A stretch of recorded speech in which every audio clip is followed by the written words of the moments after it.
নমস্কার বন্ধুরা, আজ আমি হাজির হয়েছি আবার একটা রেসিপির সাথে। আজ আমি আপনাদের সাথে শেয়ার করব একটা 5 তরকারি রেসিপি। এটা ভাত, রুটি, লুচি, পরোটার সাথে খেতে খুবই ভালো লাগে। আমরা প্রায় দিনই রাতে রুটি খাবারের জন্য চিন্তায় পড়ে যাই যে কি বানাবো। আপনারা এটা খুব সহজেই রাতে রুটি খাবারের জন্য বানিয়ে নিতে পারেন। আসুন তাহলে রেসিপিটি দেখে নেওয়া যাক। আশা রাখছি ভিডিওটা আপনাদের ভালো লাগবে। যদি ভালো লাগে তাহলে অবশ্যই একটা লাইক এবং একটা কমেন্ট করবেন। আপনাদের একটা লাইক এবং কমেন্টে আমাদের মনের জোর অনেকটাই বাড়িয়ে তোলে।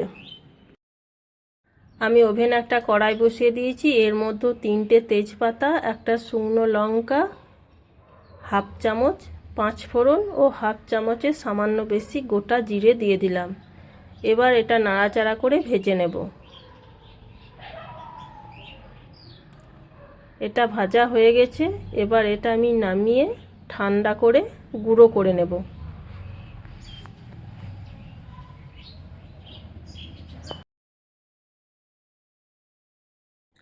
আবার আমি ওভেনে কড়াই বসিয়ে দিলাম। হাফ চামচ সরিষার তেল দিয়ে দিলাম। 1 মুঠো চীনাবাদাম দিয়ে দিলাম কড়াইয়ের মধ্যে। এটা নাড়াচাড়া করে ভেজে নেব।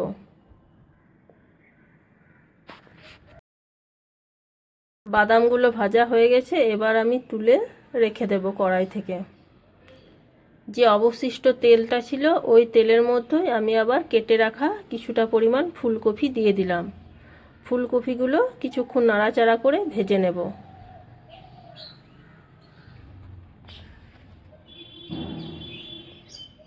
ফুলকপিগুলো ভাজা ভাজা হয়ে গেছে। এবার আমি এগুলো তুলে রেখে দেব।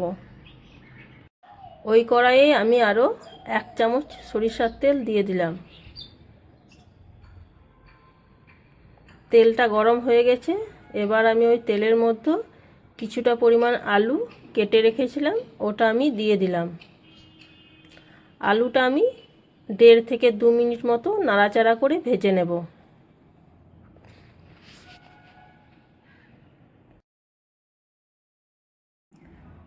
আমি একটা মশলা বানিয়ে নিচ্ছি।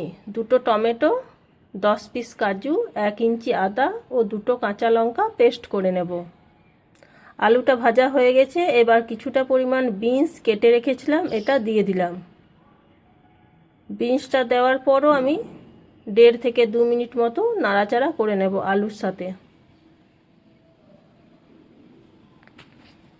আলু এবং বিনস ভাজা ভাজা হয়ে গেছে। এবার আমি কিছুটা পরিমাণ গাজর কেটে রেখেছিলাম, এটাও আমি দিয়ে দিলাম।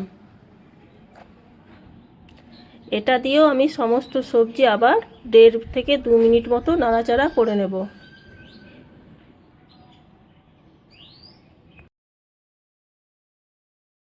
সবজিগুলো ভাজা হয়ে গেছে। এবার এগুলো আমি নামিয়ে নেব। আবার আমি ওই কড়াইয়ে 1 চামচ সরিষার তেল দিয়ে দিলাম। হাফ চামচ 5 ফোড়ন দিয়ে দিলাম। ফোড়নটা একটু নাড়াচাড়া করে ভেজে নেব। এবার আমি যে মশলাটা পেস্ট করেছিলাম, কাজু, আদা, কাঁচা লঙ্কা এবং টমেটো, ওই পেস্টটা আমি দিয়ে দিলাম। বাটিটা ধুয়ে জলটাও দিয়ে দিলাম।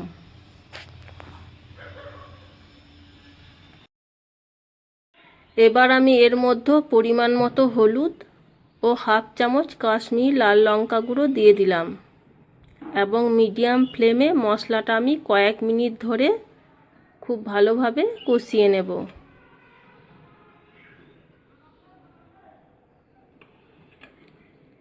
মশলা থেকে তেল ছেড়ে দিয়েছে।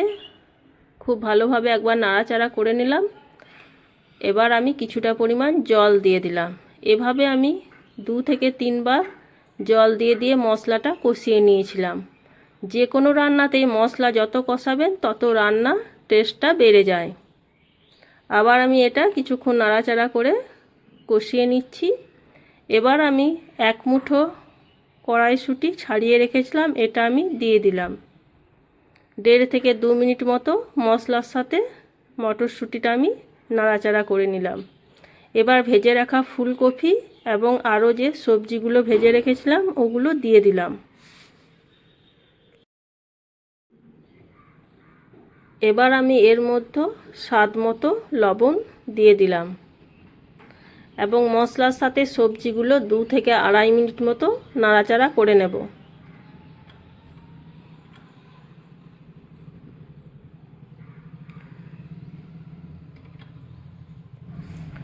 সমস্ত কিছু খুব ভালোভাবে নাড়াচাড়া করা হয়ে গেছে। এবার যে মশলাটা আমি গুঁড়ো করে রেখেছিলাম ওটা আমি এর মধ্যে দিয়ে দিলাম। সমস্ত কিছু খুব ভালোভাবে আর একবার আমি মিশিয়ে নেব নাড়াচাড়া করে।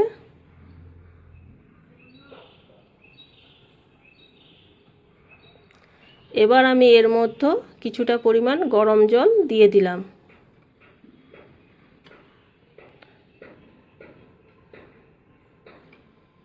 এবং যে বাদামগুলো ভেজে রেখেছিলাম এগুলো দিয়ে দিলাম। সমস্ত খুব ভালোভাবে একবার নাড়াচাড়া করে আমি এটা 3 মিনিটের জন্য একটা ঢাকনা দিয়ে দিচ্ছি।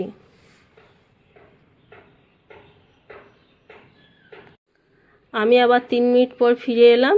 মাঝে আরেকবার ঢাকনা খুলে নাড়াচাড়া করে দিয়েছিলাম।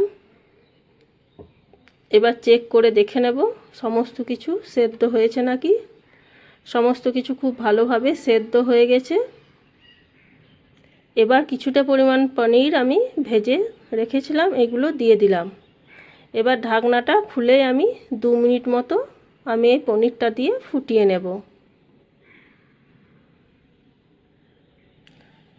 আপনারা এই পনিরটা স্কিপও করতে পারেন, কিন্তু আমার বাড়িতে পনিরটা ছিল তাই আমি ভেজে ফেলে দিলাম।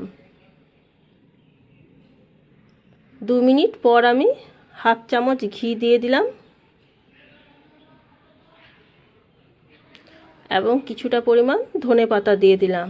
আপনারা এর মধ্যে গরম মশলা দিয়ে দিতে পারেন। এবার স্টিমটা বন্ধ করে 5 মিনিটের জন্য ঢাকনাটা ঢেকে রেখে দেব। এবার আমি 5 মিনিট পর ফিরে এলাম। এবার আমি এটা গরম গরম সার্ভ করে নিচ্ছি। বন্ধুরা, আজ আমার এই 5 সবজি রেসিপিটা আপনাদের কেমন লেগেছে অবশ্যই কমেন্ট করে জানাবেন এবং অবশ্যই একবার বাড়িতে এভাবে বানিয়ে দেখবেন। এখনো পর্যন্ত